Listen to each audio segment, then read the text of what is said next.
हरियाणा की हर अपडेट के लिए बेल आइकन दबाएं और सब्सक्राइब करें STV हरियाणा न्यूज। मिलते रहे हैं।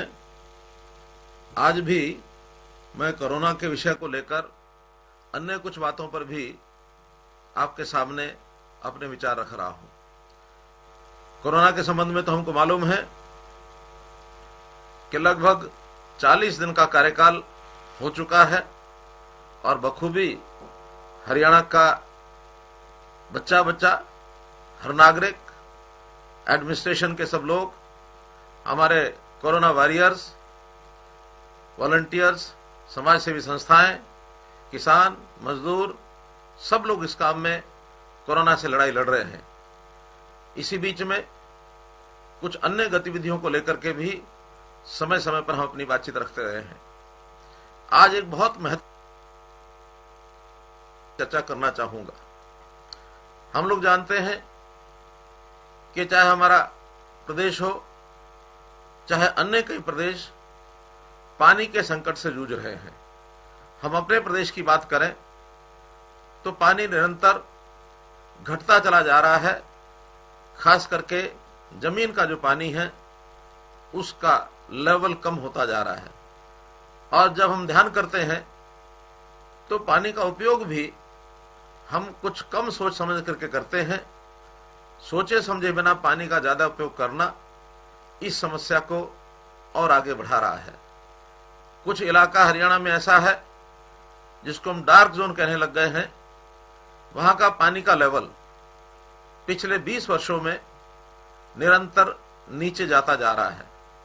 अगर मैं आंकड़ों में बात करूं तो हरियाणा के 36 ब्लॉक ऐसे हैं जो पिछले 12 वर्ष में दुगना गहराई तक पानी चला गया है। अर्थात कहीं 10 मीटर गहरा था तो आज वहां 20 मीटर गहराई हो गई है और कहीं 20 मीटर गहराई थी तो 40 मीटर गहराई हो गई है। और यदि इस गति से पानी नीचे जाता रहा तो आने वाले 12 वर्ष के बाद ये पानी इतना गहरा चला जाएगा कि उसका उपयोग करना भी हमारे लिए कठिन हो जाएगा। तो इस पानी को बचाना ये हमारे लिए बहुत आवश्यक है। पानी हमारी धरोहर है। इस पानी को हम अगली पीढ़ी को दे करके जाने के लिए हर संभव प्रयत्न करना हमारे लिए अनिवार्य है। अगर पानी हम बचा लेंगे, खास करके किसान बंधु इस ओर ध्यान करें, तो किसान पानी को जमीन में से निकालता है तो केवल पानी नहीं निकाल रहा बल्कि अपनी अगली आने वाली पीढ़ी के लिए संकट भी खड़ा कर रहा है। तो हम ये मानकर चलें कि जहां जमीन मेरी संपत्ति है उसके नीचे का पानी ये भी मेरी संपत्ति है। जहां मैं अपनी आने वाली पीढ़ी को अपनी संपत्ति ये विरासत में देकर जाना चाह रहा हूं, वही जमीन पानी सहित अच्छा पानी उपलब्ध रहे वो भी मुझे विरासत में देकर जानी है। बिना पानी के अगर मैंने जमीन विरासत में दी तो आने वाली पीढ़ी के लिए जमीन भी उपयोगी नहीं रहेगी। इसलिए हम एक कार्यक्रम का आज घोषणा कर रहे हैं कि मेरा पानी मेरी विरासत, मेरी जमीन का जो पानी है वो भी विरासत है अपनी अगली पीढ़ी को देकर जाने के लिए। तो इस योजना के अंतर्गत एक योजना बनाई गई है किसानों के लिए कि हम इस सीजन में जो धान बोने वाले किसान हैं हरियाणा के कुछ क्षेत्र में जहां पानी की गहराई बहुत ज्यादा हो गई है, धान न बोएं। धान न बोने की अपील ये करने के लिए आपके सामने मैं आज आया हूं और इसके लिए एक योजना बनाई गई है। इस योजना का मैं आपके सामने विस्तार से बताना चाहता हूं। उसमें ऐसे हमने पहले चरण में हरियाणा के वो ब्लॉक छांटे हैं जहां पानी की गहराई 40 मीटर से ज्यादा हो गई है और उसमें ऐसे 19 ब्लॉक आते हैं हरियाणा के जहां 40 मीटर से ज्यादा की गहराई है। लेकिन 11 ब्लॉक ऐसे हैं जिसमें धान नहीं होता है। सामान्यतया दक्षिण हरियाणा के वो ब्लॉक हैं। 8 ब्लॉक ऐसे हैं जहां पानी 40 मीटर से ज्यादा गहरा है और धान की वहां बिजाई होती है। ऐसे ही वो क्षेत्र भी इसमें शामिल किए हैं जहां पावर का जो हमारा लोड है, जो हम पंप हाउस लगाते हैं, उसकी जो हॉर्स पावर है 50 हॉर्स पावर से ऊपर, ऐसा जो क्षेत्र है वहां भी हम धान के ऐसे किसानों को आग्रह करते हैं कि उसमें धान, मैं ऐसा नहीं कहता कि मत बोएं, जितना पहले हम बुआई करते हैं उसका 50% इस बार हम धान बोएंगे, अर्थात 50% भी हम पानी छोड़ते हैं, धान छोड़ते हैं, उसमें पानी की मात्रा कुछ बचती है। और मेरा विश्वास है कि आने वाले वर्षों में वहां पानी का लेवल निश्चित रूप से ऊपर उठ जाएगा। अब इन 50% जो धान की बुआई नहीं करेंगे, वहां बुआई के लिए अन्य फसलों का विकल्प भी हमारे पास है। हम अन्य फसलें विकल्प के रूप में बोएं, चाहे उसमें मक्का की फसल है, वहां पर हम लोग दालें भी बो सकते हैं, अरहर है, बैसाखी मूंग है, उड़द हम बो सकते हैं। कुछ इलाकों में कपास की खेती होती है, कहीं कहीं पर हम सब्जियां और बागवानी ये भी कर सकते हैं, और साथ में कहीं तिल की खेती ये भी हो सकती है। तो इन सब फसलों के लिए हमको अपने योजना बनाकर और फसलों का विविधीकरण ये करना चाहिए। इन फसलों के विविधीकरण करने से निश्चित रूप से हम हिसाब लगाएंगे कि हमको कितना लाभ किस फसल में होता है। मेरा निवेदन है कि हम पैसों के हिसाब किताब में गणने में अगर लगेंगे तो हमारा जो मूल उद्देश्य है उससे हम भटक जाएंगे। अर्थात हम अपनी पीढ़ी को विरासत में जमीन के साथ पानी भी देकर जाना चाहते हैं, तो उसका हिसाब किताब ठीक है लगाना चाहिए, लेकिन इतने ज्यादा उसमें न घुल मिल जाए, इतने गहरे न उतर जाए कि हम अपना असली उद्देश्य भूल जाएं। इसका हिसाब लगाने के लिए हमने एक योजना बनाई है कि जो बंधु अपनी निश्चित मात्रा में छोड़ते हैं, अपना धान बोना छोड़ते हैं, तो हम उनको घोषणा करते हैं कि 7,000 रुपया प्रति एकड़ ये हम इस सीजन में धान न बोने की एवज में और जो फाइनेंशियल प्रोत्साहन राशि के रूप में ये दिया जाएगा। इसके साथ उनकी प्रोक्योरमेंट, खास करके मक्का और दालें, इनकी प्रोक्योरमेंट ये हम निश्चित रूप से करेंगे, इसकी गारंटी दी जाती है, क्योंकि मक्का इसकी प्रोक्योरमेंट करना आवश्यक है, बड़ी मात्रा में ये होगा। दालें भी बहुत कम मात्रा में होती हैं, जितनी भी होंगी उसकी प्रोक्योरमेंट ये हम अवश्य करेंगे। न्यूनतम समर्थन मूल्य पर उनकी प्रोक्योरमेंट की जाएगी। मक्का बिजाई के लिए मशीनीकरण, कृषि के वो यंत्र जो बिजाई के काम आते हैं, उनका भी हम व्यवस्था करेंगे, उपलब्ध कराई जाएगी। साथ ही ड्रायर, मक्का ड्रायर की व्यवस्था संबंधित मंडियों में ये हम कराएंगे। धान की वैकल्पिक फसल उगाने पर, यानी जो धान छोड़कर दूसरी फसलें उगाते हैं, वो यदि माइक्रो इरिगेशन, ड्रिप सिंचाई, इसकी व्यवस्था करते हैं तो उन्हें भी 85% की ये सब्सिडी अर्थात अनुदान राशि ये भी दी जाएगी। मक्का बिजाई करने वालों को अच्छा बीज मिले, इसके लिए 5-6 सिंगल क्रॉस ज्यादा प्रोडक्टिविटी वाले मक्का के बीज ये भी उपलब्ध कराने के लिए कुछ कंपनियों को सूचीबद्ध किया जाएगा। फसल के इस विविधीकरण कार्यक्रम को लोगों को जानकारी मिले, इसकी सूचना, शिक्षा, संचार अर्थात इसका प्रचार करने का काम भी ये किया जाएगा, और एक वेब पोर्टल ये भी उपलब्ध कराया जाएगा जिस पर हम अपनी आने वाली कठिनाइयों को हल करने के लिए जानकारी दे सकें। इस सारे के लिए पूरे क्षेत्र में अच्छी पैदावार मिल सके, इसके लिए कुछ एग्जीबिशन प्लॉट्स ये भी बनाए जाएंगे ताकि हम लोग उसका लाभ ले सकें। हाँ, यदि इन ब्लॉक में कहीं पर किसी गांव में अथवा किसी क्षेत्र के अंदर पानी 35 मीटर से ऊपर है, ऐसे किसान धान बुआई के लिए मंजूरी ले सकते हैं। उनको किसी प्रकार से कोई कठिनाई नहीं आने देंगे, वो धान की बुआई कर सकते हैं। और अन्य यदि जो हमारे ये ब्लॉक हैं, इन ब्लॉक के अलावा जहां हमने इसकी सूचना जो ब्लॉक्स की दे रहे हैं, उसके अलावा बाकी ब्लॉक्स के भी किसान धान छोड़ना चाहते हैं तो पूर्व में सूचना देकर के प्रोत्साहन राशि के लिए आवेदन कर सकते हैं, उनको भी दिया जाएगा। ये ब्लॉक्स जिनमें इस योजना को लागू किया जा रहा है, 19 ब्लॉक्स में 8 वो ब्लॉक जिनके अंदर धान की बुआई होती है, उनके नाम में आपके सामने बता रहा हूं, जिसमें कैथल जिले का सीवण और गुला, इसी प्रकार सिरसा जिले में केवल सिरसा, और फतेहाबाद जिले में रतिया, कुरुक्षेत्र जिले में शाहबाद, इस्माइलाबाद, पीपली और बबैन, ऐसे ये 8 ब्लॉक होंगे। ये ब्लॉक इसके अतिरिक्त जहां कहीं पंचायती जमीन जो ठेके पर दी जाती है, इसमें भी ये जो लेवल है 40 की बजाय हमने 35 मीटर रखा है कि 35 मीटर से नीचे जहां पानी चला गया वहां पंचायती जमीनों को ठेका देने के बाद भी वहां धान की बिजाई वर्जित रहेगी। ऐसे जो 5 ब्लॉक हैं जिनमें इसका प्रभाव पड़ेगा, पेहवा ब्लॉक, जाखल ब्लॉक, पटौदी, फतेहाबाद और थानेसर, ऐसे ये 5 अन्य ब्लॉक हैं जहां पंचायती जमीन के ऊपर धान की बिजाई करना ये मना रहेगा। ऐसा जो प्रोत्साहन राशि है जहां पंचायती जमीन है वो राशि पंचायतों की दी जाएगी, ताकि पंचायत यदि कम राशि भी उनको अपने कॉन्ट्रैक्ट में मिलती है, उसके कारण से उनकी जो क्षतिपूर्ति है वो की जा सकती है।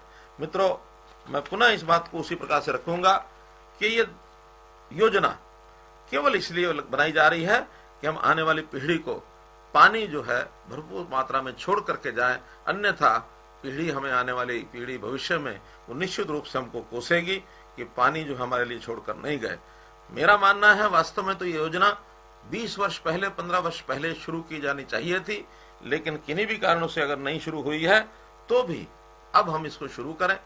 हम पानी के जो प्रबंध कर रहे हैं उनमें हम इस योजना के माध्यम से हरियाणा का पानी बचाने की भरपूर कोशिश कर रहे हैं। वैसे हम अन्य राज्यों से भी अपने पानी का हिस्सा लेने के लिए बहुत सी योजनाएं बना रहे हैं, चाहे उसमें लखवार डैम हो, रेणुका डैम हो, किसाऊ डैम हो, और एसवाईएल की लड़ाई भी हमारी बराबर जारी है।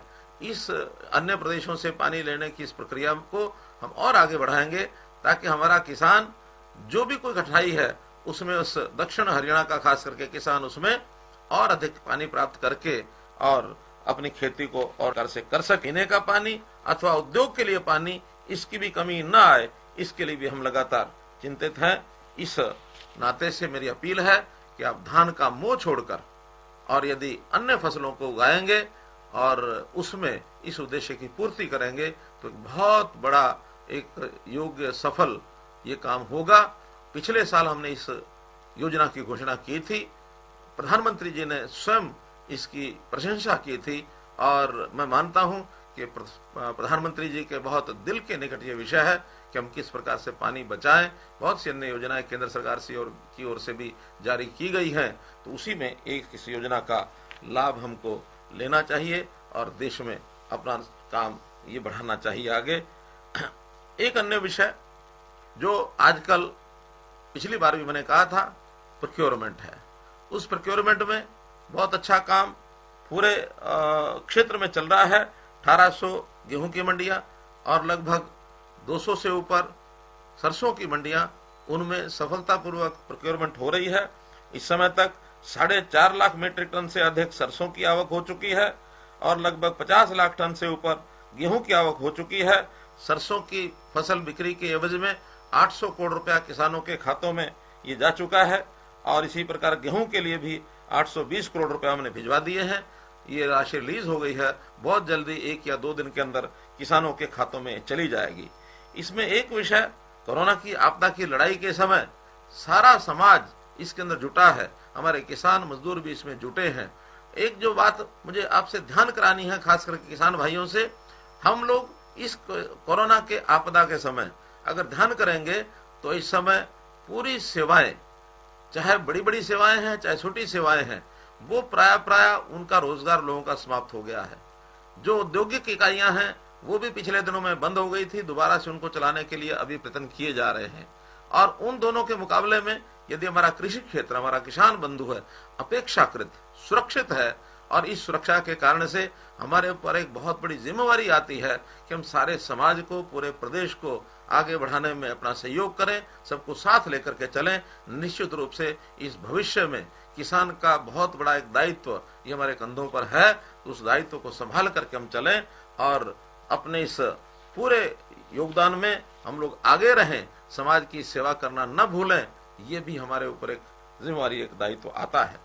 अभी आजकल जो हमारा मजदूर है, चाहे वो कृषि से जुड़ा मजदूर है, उद्योग से जुड़ा मजदूर है, उसके मन में कौतूहल आया है कि मुझे अपने घर वापस जाना है। कारण कोई भी हो सकता है, लेकिन घर का मोह सबको होता है। हम ऐसे मजदूर भाइयों को, इन बंधुओं को भी एक आश्वासन दिलाना चाहते हैं कि जैसे मैं किसानों को आश्वासन दिया था कि हम आपका एक एक दाना खरीदेंगे, ऐसे मेरा आश्वासन इन मजदूर बंधुओं से, हम एक एक मजदूर की चिंता करेंगे। हम चाहते हैं ये मजदूर अपने काम में, अपने कार्य क्षेत्र में, उद्योग में लगे रहें। लेकिन जो बंधु कृषि क्षेत्र में लगे थे, सरसों की कटाई पूरी हो चुकी है और भी अपने काम को पूरा कर चुके हैं, ऐसे लोग जो घर जाने वाले हैं, इनकी व्यवस्था हमने कर दी है और उस व्यवस्था में लगातार ये काम योजना बनाई जा रही है। उसमें चाहे वो बिहार प्रदेश के हों, उत्तर प्रदेश के हों, अथवा देश के किसी भी प्रदेश के लोग हरियाणा में रहते हैं, उनको वापस भेजने की जिम्मेवारी ये हमने अपने ऊपर ली है। आज भी एक ट्रेन हिसार से और बिहार के लिए चलाई गई है, लगभग 1200 बंधु उसके अंदर गए हैं। ध्यान रखिए, ऐसे सब बंधुओं की वापसी बिना पैसे के निःशुल्क होगी। किसी को, किसी व्यक्ति को इस किसी के बहकावे में नहीं आना चाहिए। कोई पैसे मांगता है, उसको बिल्कुल पैसे देने की आवश्यकता नहीं है, हम उनको भेजेंगे। लेकिन मेरी फिर आपसे अपील है कि जो लोग उद्योग में लगे हैं, उनको इस बात की चिंता छोड़नी चाहिए, क्योंकि मैं आपको एक और तथ्य से अवगत कराता हूं कि आप जहां आज काम में लगे हैं, यहां जिस प्रदेश में आप जाना चाहते हैं, वहां से स्थितियां बहुत बेहतर हैं, रोजगार अच्छा है, यहाँ का वातावरण अच्छा है, कोरोना पर भी यहाँ हमारा कंट्रोल है। आप जिस प्रदेश के रहने वाले होंगे, वहां के कोरोना की स्थिति जरूर जानिए, वहां इससे भी बदतर स्थिति हो सकती है, खराब स्थिति हो सकती है।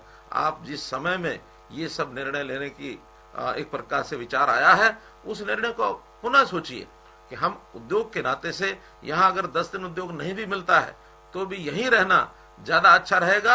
आप घर जाने का लालच अभी छोड़िए। एक कुछ समय के बाद यदि बाकी मजदूरों की स्थिति ठीक होती है तो आपको भी घर जाने के लिए योजनाएं सब बनाएंगे। लेकिन जितने लोग कम जाएंगे, उतना आपका भी लाभ होगा और उतना प्रदेश का भी लाभ होगा। ये संक्रमण के काल में अपने स्थान पर रहना, यही बचाव का हमारा एक समय है, इसका जरूर हम लोग ध्यान रखें। कोरोना का जहां तक विषय है, कोरोना हरियाणा में अभी नीचे आना नहीं शुरू हुआ है, अभी ये बढ़ोतरी पर है। हम भले ही अपने आसपास के प्रदेशों से अच्छी स्थिति में हैं, चाहे वो दिल्ली हो, राजस्थान हो, पंजाब हो, उत्तर प्रदेश हो, इन सब प्रांतों से हमारी स्थिति अच्छी है। चारों तरफ से हम ये घिरे हुए इन प्रांतों से, हमने अपने बॉर्डर्स उस पर थोड़ा सख्ती की है ताकि कोरोना लेकर के इस प्रदेश में कोई ना आए। फिर भी हमारी स्थिति पिछले कुछ दिनों के अंदर चिंताजनक हुई है। टोटल केसेस आज 555 हो गए हैं, जिसमें अभी भी एक्टिव जो हॉस्पिटल्स में दाखिल हैं 289 हैं, जो ठीक हो गए हैं वो 260 हो गए हैं, और जिनकी मृत्यु हो गई, ऐसे 6 लोग जिनकी मृत्यु हुई है, उनका हमें बहुत एक दुख है। तो इस नाते से हम लोग इसकी सावधानी बरतते हुए अपने अपने क्षेत्र के अंदर सोशल डिस्टेंसिंग वो बना करके रखें। किसी प्रकार की सूचना जो सरकार की ओर से मिलती है उसका पूरा पालन करें, इसमें कहीं भी ढिलाई न बरतें, क्योंकि कोरोना को रोकना ये हमारी प्राथमिकता है। खास करके दिल्ली के आसपास के जो जिले हैं उनमें सावधानी बरतना बहुत आवश्यक है, क्योंकि वहीं से दैनिक आने जाने वाले लोग उन जिलों के अंदर प्रभाव ज्यादा छोड़ रहे हैं, इसलिए इसका हम ध्यान रखें। जहां तक 40 दिन के बाद बाजार खुलने का विषय आया है, बाजार खुलने के लिए बहुत सी छूट दी गई है, और ये बहुत सी छूट देने के बाद वहां पर दुकानें खुलने के बाद जो भीड़ होने लगी है, इससे मैं सचेत करता हूं आपको। आत्म अनुशासन, अपना अनुशासन ये बनाकर रखें। हम सब सावधान रहें कि हमारे मन में जो विचार आएगा कि हमको कोरोना से बचना है, तभी हम बच सकते हैं, क्योंकि ये थोपी जाने वाली बात नहीं है। हम सोशल डिस्टेंसिंग का पालन करें, घर में रहें, stay at home, sanitise yourself, अर्थात सैनिटाइजेशन का प्रयोग करें, मास्क लगाएं, हर समय अपने हाथों को धोने का काम रखें, सैनिटाइजेशन का जो लिक्विड है उससे अपने हाथों को धोना चाहिए। तो इन सारी सावधानियों को जब रखेंगे तो निश्चित रूप से 40 दिन तक जो एक अच्छी हमारी बनी है, पोजीशन बनी है, तो इस नाते से इसको हम ठीक रखेंगे। बाजार खोलना, हम जो के अपनी आर्थिक गतिविधियों को आगे बढ़ाना चाहते हैं, ऐसा यदि इन कामों को नहीं करेंगे तो एक बहुत बड़ा रिसेशन, बहुत बड़ी एक आर्थिक मंदी ये आने का खतरा है। इसलिए हम अपने इस व्यवहार को बनाकर रखें कि हमने इस काल गतिविधियों को चलाना भी है, बाजार खोलने भी हैं, लेकिन सोशल डिस्टेंसिंग बना के रखनी है। कोई भी दुकान हो, सब्जी की हो, वो फिर बाजार के अंदर हमारे आवश्यक दैनिक उपयोग की वस्तुओं को खरीदने की बात हो, किसी प्रकार का सामान लेना हो, लेकिन सोशल डिस्टेंसिंग बनाकर अवश्य रखें, ये मेरी आपसे अपील है। एक जानकारी के लिए, अभी हमारे जो होम सेक्रेटरी केंद्र सरकार, उन लोगों ने हमको एक चीज की जानकारी दी है कि देश भर में एक योजना बनाई गई है कि जो 4000 कैदी, सारे देश भर में तो बहुत बड़ी संख्या है, लेकिन हरियाणा प्रांत में 4000 जो कैदी हैं जिनको पैरोल या अंतरिम जमानत ये मार्च में दी गई थी, उनको रिहा किया गया था। इनकी पैरोल की अवधि जो पहले जितनी भी अवधि उनकी थी उसको आगे 5 सप्ताह के लिए और बढ़ाया गया है। जो भी जेल विभाग का स्टाफ या कैदी जब भी वापस जेल में जाए तो उनका पहले कोविड टेस्ट करा करके वहां भेजा जाएगा। उन लोगों को इसीलिए रखा गया कि जेल के अंदर जो भीड़ है उस भीड़ में कहीं कोरोना वायरस का फैलाव न हो जाए, इसकी भी जानकारी आपको मैंने देनी है। अंत में कुल मिलाकर मेरा पुनः आपसे आग्रह है कि किसान के हित में हम सरकार के नाते से आपके साथ खड़े हैं। किसानों की कोई भी आने वाली कठिनाई कोरोना को ध्यान में रखते हुए इस कठिनाई को हम दूर करेंगे। किसान को भी चाहिए कि आप प्रदेश के मालिक हैं, अपने आप को प्रदेश का मालिक बनकर इस प्रदेश की आर्थिक तरक्की में, इस प्रदेश की सेवा में हम लोग आगे रहें, यही मेरा आपसे निवेदन है। आपका बहुत बहुत धन्यवाद, बहुत बहुत आभार।